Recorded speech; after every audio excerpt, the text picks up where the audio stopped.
Señoras y señores, muchísimas gracias por continuar con nosotros. Señores, esta semana que acaba de concluir, el señor canciller de la República, Roberto Álvarez, se refirió a la aprobación del acuerdo de delimitación territorial entre el Reino de los Países Bajos y República Dominicana.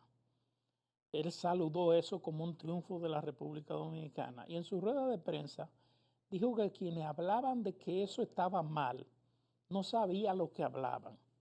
Evidentemente que para el canciller, todo el que toque ese tema es un neófito, no conoce nada de eso.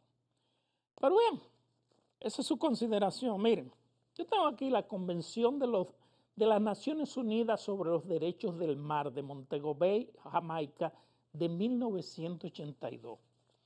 Quienes defendieron, los jueces que defendieron esa sentencia, se ampararon en que República Dominicana había suscrito acuerdo con Colombia y con Venezuela en base a la equidistancia, pero no se dieron cuenta que en ese momento, en la década del 70, en el 78 y 79 específicamente, todavía no existía la Convención sobre los Derechos del Mar, en inglés UNCLOS. La Convención de los Derechos del Mar es del 82, de 1982. Pero peor aún, ¿por qué el canciller no dijo que cuando se firmó ese acuerdo, el Estado Dominicano estaba desconociendo, por ejemplo, la ley de Estado archipiélago que tiene la República Dominicana, la ley 66-07? Él no lo dijo, porque en el acuerdo con los Países Bajos no se menciona esa ley, no se menciona esa ley. La ley 6607 y el Poder Ejecutivo le pasó por arriba. Entonces, ¿qué resulta? Que en esta convención, óiganse bien, en los casos que esta convención no atribuya derecho o jurisdicción al Estado ribereño o a otro Estado en la zona económica exclusiva y surge un conflicto entre los intereses del Estado ribereño y los de cualquier otro Estado o Estados, el conflicto debería resolverse sobre la base de la equidad, no sobre la base de la equidistancia.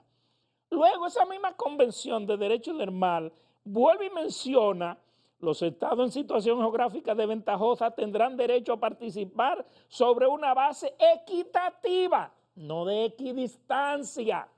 Óigase bien, es en el artículo 70. Pero hay más. Por ejemplo, yo le tengo algunas consideraciones aquí del profesor Wilfredo Roballo Galvis, que es un experto en Derecho Internacional, donde dice que la noción de equidad y el fundamento mismo que inspira este concepto se encuentra presente en los diversos sistemas jurídicos alrededor del mundo. Y presenta el caso de la Corte Internacional de Justicia, donde aplicó este concepto para dirimir un conflicto marítimo entre Túnez y Libia. Pero más aún, por ejemplo, él cita los casos en donde tenemos, por ejemplo, donde se ha aplicado la equidad, numerosos casos. La Corte Internacional ha aplicado la equidad en la plataforma marítima, en las controversias. Por ejemplo, cita una que tenía la República Federal de Alemania, precisamente con los Países Bajos y Dinamarca, frente a la imposibilidad de aplicar la Convención de Ginebra del 58, ya que Alemania no hacía parte del tratado. Los Países Bajos, con quienes nosotros firmamos el acuerdo, y Dinamarca solicitaban la aplicación de la equidistancia en calidad de costumbre internacional, argumento que fue rechazado por la Corte al afirmar que el uso obligatorio de la equidistancia no hacía parte del derecho internacional y es debido a especial situación que la Corte, bajo el velo de derecho consuetudinario, construyó su propia fórmula, que es el resultado equitativo del principio. Pero además, aquí cita varios casos también, señor canciller. No es solo República Dominicana que debe aspirar a la equidad.